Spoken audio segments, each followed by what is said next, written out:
Hello and welcome to our channel. Today, we're diving into one of the most fascinating and essential processes in biology, protein synthesis in humans. Proteins are the building blocks of life, and their production is a complex yet beautifully orchestrated process involving DNA, RNA, and ribosomes. From the transcription of genetic information in the nucleus to the translation of mRNA in the cytoplasm, we'll explore each step in detail. Protein synthesis is the process by which cells produce proteins, which are essential for various biological functions. It involves two major stages, transcription and translation. We already explained transcription in last video about RNA. Now we focus only on translation.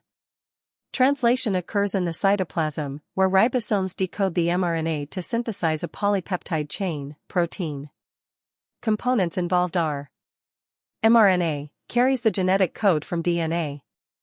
Ribosome, the site of protein synthesis, composed of large and small subunits. tRNA, transfer RNA, brings specific amino acids to the ribosome based on the mRNA codon. Amino acids, building blocks of proteins.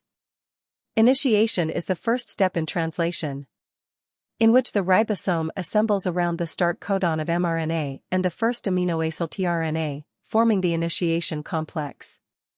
Here's a detailed breakdown of the process in humans. Steps in the initiation phase. First step is the formation of the pre-initiation complex. The 40S ribosomal subunit binds to several eukaryotic initiation factors, for example EIF1, EIF1A, EIF3.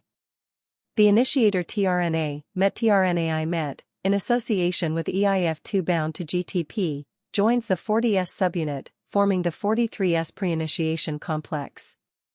Second step is the recruitment of mRNA. The mRNA is prepared for translation by binding with EIF4F, a cap-binding complex comprising EIF4E, recognizes the 5' cap of mRNA.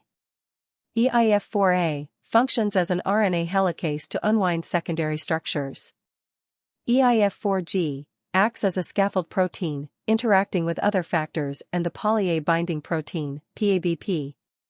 The 43S complex binds to the mRNA, forming the 48S initiation complex. Third step is the scanning for the start codon. The 48S complex moves along the mRNA in the 5'3" direction, scanning for the August start codon. This process is aided by helicase activity from EIF4A, which unwinds RNA secondary structures. Fourth step is the recognition of the start codon. When the initiator tRNA anticodon recognizes the August codon in the mRNA, the scanning stops. EIF5 helps ensure the correct pairing of the initiator tRNA with the start codon. Finally, the assembly of the 80S initiation complex. The large ribosomal subunit, 60S, associates with the 48S complex. This association is facilitated by GTP hydrolysis on EIF2 and the release of initiation factors, forming the 80S ribosome. Second step in translation is elongation. The elongation phase of translation in protein biosynthesis is the process where amino acids are sequentially added to the growing polypeptide chain, according to the sequence encoded by the mRNA. This process involves the coordinated actions of ribosomal subunits, transfer RNAs, tRNAs, and elongation factors. Steps in elongation are: 1. Entry of amino acyl tRNA into the A site. The ribosome has 3 sites for tRNA binding. A site, amino acyl tRNA site, accepts the incoming amino acyl tRNA. P site, peptidyl tRNA site, holds the tRNA carrying the growing peptide chain. E site, exit site, releases the deacylated tRNA. The amino acyl tRNA, escorted by EF1A bound to GTP, enters the A site. If the anticodon of the tRNA matches the codon in the mRNA, GTP is hydrolyzed, and EF1A is released. Second step is the peptide bond formation. The ribosome's peptidyl transferase center, located in the 28S rRNA of the 60S subunit, catalyzes the formation of a peptide bond between the amino acid in the A site and the growing peptide chain in the P site. The growing polypeptide is transferred from the tRNA in the P site to the aminoacyl tRNA in the A site. Third step is translocation. After peptide bond formation, the ribosome moves one codon down the mRNA in the 5-3 direction. This movement is mediated by EF2 and requires GTP hydrolysis. The deacylated tRNA in the P site moves to the E site, where it is released. The tRNA carrying the growing peptide chain shifts from the A site to the P site, leaving the A site ready for the next aminoacyl tRNA. This elongation cycle is repeated for each codon in the mRNA until a stop codon is reached. Regulation of elongation. The rate of elongation is influenced by availability of aminoacyl tRNAs, the sequence of the mRNA, with certain codons being translated more slowly, external factors such as nutrient availability and cellular stress, which can impact elongation factor activity. Fidelity of elongation. The correct matching of tRNA anticodons with mRNA codons is crucial for accurate protein synthesis. Proofreading by the ribosome ensures the fidelity of tRNA selection. Energy requirement. GTP hydrolysis is critical at 2 stages. 1. Aminoacyl tRNA delivery to the A site via EF1A. 2. Ribosome translocation via EF2. Clinical relevance. Errors in elongation can lead to misfolded or malfunctioning proteins, contributing to diseases such as neurodegenerative disorders and cancer. Certain antibiotics, for example tetracyclines and macrolides, target elongation by interfering with ribosomal function. The termination phase of translation in protein synthesis occurs when the ribosome encounters a stop codon on the mRNA, signaling the end of the polypeptide chain. This step ensures that the synthesized protein is released from the ribosome, and the translation machinery is recycled for future rounds of protein synthesis. Steps in the termination phase. First, the recognition of the stop codon.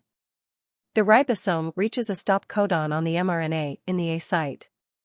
Since there are no corresponding tRNAs for stop codons, the ribosome pauses. ERF1 binds to the A site, recognizing the stop codon. Second is the peptide release. ERF3, bound to GTP, associates with ERF1. GTP hydrolysis triggers a conformational change in the ribosome, allowing ERF1 to catalyze the cleavage of the ester bond between the polypeptide chain and the tRNA in the P site. The newly synthesized polypeptide is released into the cytoplasm or endoplasmic reticulum. And last, the disassembly of the translation complex.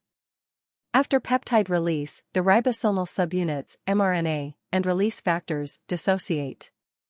The ribosome recycling factor, RRF, and additional factors facilitate the disassembly. The 60S and 40S ribosomal subunits separate.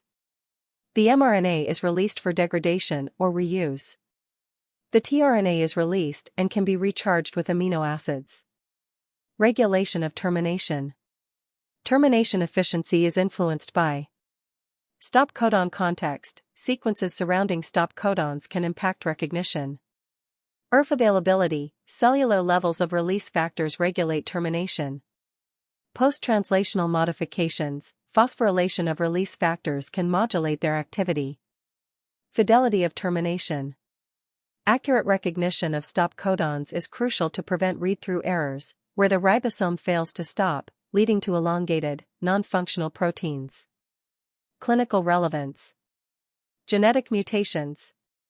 Nonsense mutations introduce premature stop codons, leading to truncated proteins and diseases like cystic fibrosis or Duchenne muscular dystrophy.